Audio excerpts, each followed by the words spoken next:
Di 10K subscriber channel Novel Official, akan adakan giveaway untuk 3 orang pemenang. Jangan lupa untuk selalu komen dan like untuk setiap video. Selamat datang di channel Novel Official. Sebelum mendengarkan novel Perintah Kaisar Naga, jangan lupa like, share, and subscribe. Kalau tidak kuretakkan jantung kalian. Tanpa lama-lama lagi langsung saja kita masuk di cerita novelnya. Selamat mendengarkan bosku. Bab 1034. Melihat Yuki. Apakah dia baik-baik saja? Dev tertegun sejenak. Lalu menatap Winston. Winston berkata dengan ekspresi malu. Saya memberitahu Nona Gu. Dev tidak ingin Ellie tahu. Karena dia takut Ellie khawatir. Sekarang dia tahu. Dia mengangguk. Begitu. Yuki baik-baik saja. Benar saja. Yuki ditangkap oleh orang-orang dari aliansi seni bela diri. Orang-orang ini benar-benar jahat. Ellie berkata dengan marah. Aku akan membuat mereka membayar. Cepat atau lambat. Dev menggertakkan giginya. Dan matanya penuh amarah. Kali ini kebencian antara dia dan aliansi seni bela diri kemungkinan akan berakhir. Dev, aku mendengar pavilion Master Zhao berkata bahwa kamu ingin pergi ke Pulau Naga dengan seseorang, dan aku juga ingin pergi bersamamu. Kebetulan aku juga ingin melihat Rain. Ellie berkata, tidak, kamu tinggal di pavilion pelindung hukum. Aku akan kembali dalam beberapa hari. Dev langsung menolak. Dev masih tidak tahu obat apa yang dijual di labu oleh Zeke. Akan sangat berbahaya bagi Ellie untuk mengikutinya. Melihat Dev tidak setuju, Ellie ingin mengatakan sesuatu hanya untuk melihat Dev melambaikan tangannya. Aku sedikit lelah. Pergi dan istirahat dulu. Kali ini saya pergi menemui Yuki, yang merupakan pukulan besar bagi semangat Dev. Melihat wanitanya sendiri terkunci di penjara bawah tanah, dia tidak berdaya. Siapa pun yang menaruh hal semacam ini padanya akan tertekan. Ellie ingin menyusul, tetapi dihentikan oleh Winston. Nona Gu, Anda harus membiarkan Tuan Chen sendiri. Saya kira dia sedang tidak dalam kondisi baik sekarang. Ketika Ellie mendengar ini, dia berhenti dan melihat Dev masuk ke kamar, lalu menutup pintu. Ellie dan Winston saling memandang. Mereka berdua hanya bisa pergi, dan tidak ada yang mengganggu Dev. Pagi selanjutnya, Zeke membawa Krill, Gu dan datang ke pavilion penegakan hukum untuk menjemput Dev. Lebih awal, Dev masuk ke mobil Zeke, dan kemudian mobil itu masuk ke jalan tol dan langsung menuju kota Nanhua. Tepat ketika Dev masuk ke mobil Zeke dan bergegas ke kota Nanhua, Ellie juga membeli tiket ke kota Nanhua. Dev dan yang lainnya datang untuk perjalanan sehari penuh sebelum tiba di kota Nanhua. Setelah tiba di kota Nanhua, Dev menemukan bahwa kota Nanhua telah banyak berubah, dan ada lebih banyak turis. Dan di dermaga, ada kapal pesiar di mana-mana, dan ada banyak agen perjalanan. Semua dengan poster untuk perjalanan sehari ke Pulau Suolong di depan pintu. Melihat pemandangan ini, Dev sedikit bingung. Sejak kapan Pulau Naga menjadi tujuan wisata bagi orang biasa? Bukankah Pulau Naga dijaga oleh keluarga naga? Selain itu, ada berbagai binatang buas di sana, dan lingkungan di atas tidak cocok untuk orang biasa. Melihat wajah bingung Dev, Zeke menjelaskan dengan sedikit senyum. Sejak kamu mendapatkan kristal naga-naga es, lingkungan di Pulau Naga telah mengalami perubahan yang mengguncang bumi. Binatang buas itu hilang. Tidak ada jejak naga api yang legendaris sama sekali.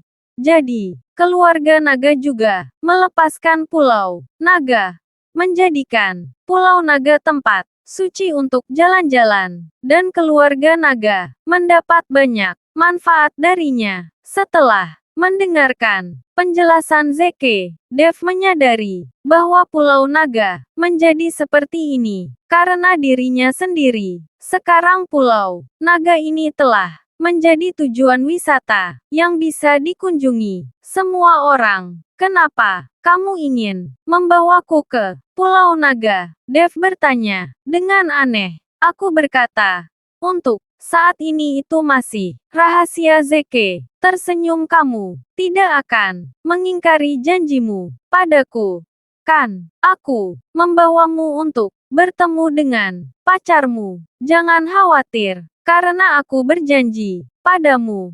Aku akan pergi bersamamu. Dev berkata dengan ringan. Zeke tersenyum dan tidak mengatakan apa-apa, dan menemukan hotel untuk menginap. Dan mereka akan pergi besok pagi, tepat setelah Dev dan yang lainnya tinggal.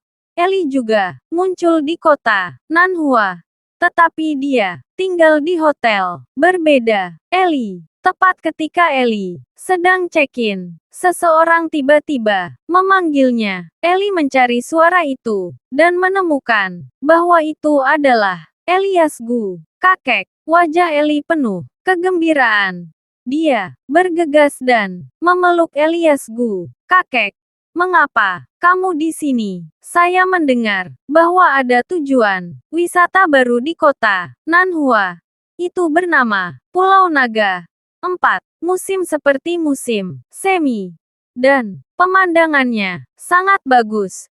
Jadi, saya mengajak Paman Su Anda untuk pergi ke sana, berjalan-jalan, selalu tinggal di Hongcheng. Kita akan mati lemas. Elias Gu berkata sambil tersenyum. Eli, pada saat ini, Juan Su juga berteriak, Paman Su. Eli menyapa Juan Su. Di belakang Juan Su, ada Yansen dan Fata. Keduanya tampaknya telah pulih dari cedera mereka. Halo, gadis Gu. Yansen dan Fata menyapa Eli bersama. Eli mengangguk. Itu adalah tanggapan Eli. Kenapa kamu di sini? Bagaimana dengan Dev dan yang lainnya pada saat ini? Elias Gu bertanya pada Eli. Saya juga mendengar bahwa ada Pulau Naga dengan pemandangan yang bagus. Jadi saya datang untuk bermain. Bab 1035.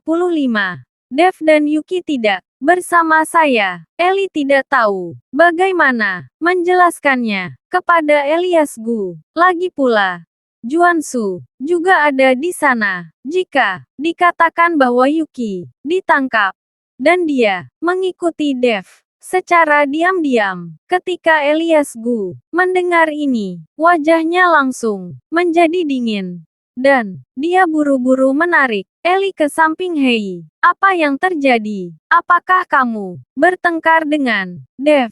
Atau mungkin Dev tidak menginginkanmu lagi? Kakek, apa yang kamu bicarakan? Dev dan aku berhubungan baik. Jangan pikirkan itu. Aku hanya ingin jalan sendiri. Eli berkata dengan cemberut. Baguslah jika tidak ada pertengkaran. Elias Gu menghela nafas lega. Eli awalnya ingin keluar untuk mencari keberadaan Dev setelah menyelesaikan prosedur check-in, tetapi sekarang tidak ada kesempatan. Pagi selanjutnya, Elias Gu dan Juan Su bangun pagi-pagi. Mereka membeli tiket untuk kapal pesiar mewah. Ketika mereka naik kapal tadi malam, Elias Gu juga memesan satu untuk Eli. Eli, kamu sudah lama tidak pergi bersama dengan kakek. Kali ini kita bersenang-senang selama 2 hari. Elias Gu memberi Eli tiket yang dibeli. Kali ini, Eli hendak mengikuti Dev.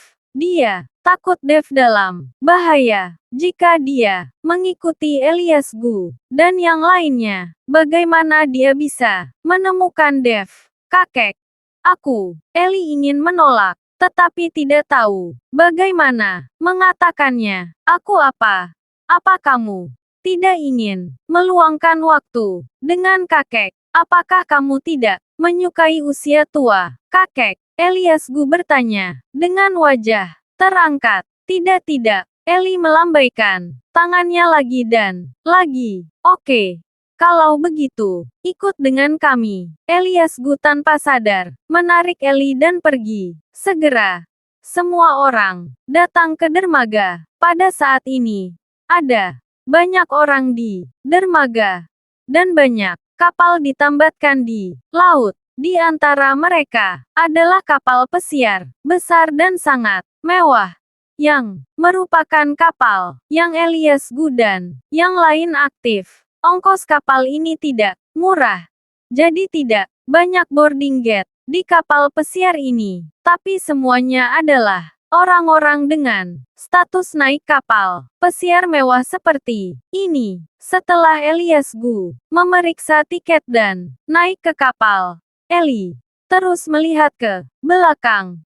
Dia ingin melihat di mana Dev berada, namun ada ribuan orang di dermaga. Jika Anda ingin menemukan seseorang, Anda pasti akan menemukan jarum di tumpukan jerami. Eli, ada apa denganmu hari ini? Apakah kamu mencari seseorang? Elias Gu melihat bahwa Eli terus melihat ke belakang. Jadi dia bertanya, tidak, aku hanya melihat-lihat. Eli buru-buru mengeluarkan beberapa senyuman, berdiri di dek kapal pesiar.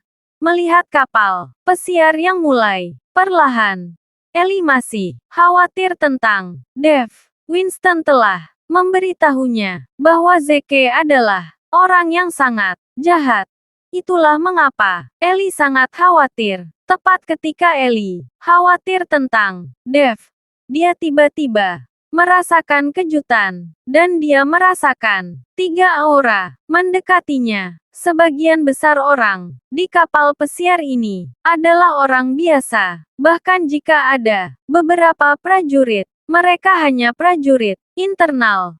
Dan hanya ada sedikit master di kapal pesiar ini. Hanya kekuatan Yansen dan Fata dapat menghancurkan semua orang. Tetapi 3 napas ini, Eli dapat merasakan bahwa kekuatannya tidak lebih rendah dari dirinya sendiri. Ketika Eli melihat ketiga tarikan napas ini, dia terkejut menemukan bahwa itu adalah Dev dan yang lainnya melihat bahwa itu adalah Dev. Eli ingin bersembunyi. Itu karena Dev menyuruhnya untuk tidak datang. Dia sekarang mengikuti secara diam-diam. Dia takut Dev akan marah. Tetapi pada saat ini, Dev juga menemukan Eli. Ketika Dev melihat Eli, dirinya sedikit terkejut. Tetapi dia tidak menyapa Eli. Kakak Chen, ada apa? Merasakan keanehan, Dev? Zeke bertanya. Oh, tidak apa-apa. Mungkin angin laut sedikit dingin. Ayo, kembali. Dev tersenyum ringan. Oke, Zeke mengangguk. Tetapi ketika Dev dan yang lainnya berbalik dan ingin kembali ke kabin, seseorang tiba-tiba berteriak pada Dev. Dev. Segera setelah itu, beberapa orang bergegas menuju Dev. Dev menoleh dan langsung mengerutkan kening. Dia melihat Juansu, Elias Gu, Yansen dan Fata berjalan ke arahnya dengan wajah bahagia. Pada saat ini, Dev berpikir untuk berpura-pura tidak mengenal mereka. Yang jelas, tidak mungkin melihat ini. Eli tidak punya pilihan selain berjalan bersama mereka. Paman Su, Gu tua. Dev hanya bisa menggigit peluru dan melangkah maju. Dan menyapa Juansu dan Elias Gu. Dev, aku tidak berpikir itu akan menjadi kebetulan bahwa kamu ada di sini juga. Kami bertemu Eli tadi malam, dan rasanya seperti kebetulan. Aku tidak berharap bertemu denganmu hari ini, Elias Gu berkata dengan terkejut. Terima kasih sudah mendengarkan cerita novel Perintah Kaisar Naga. Sampai jumpa di cerita selanjutnya.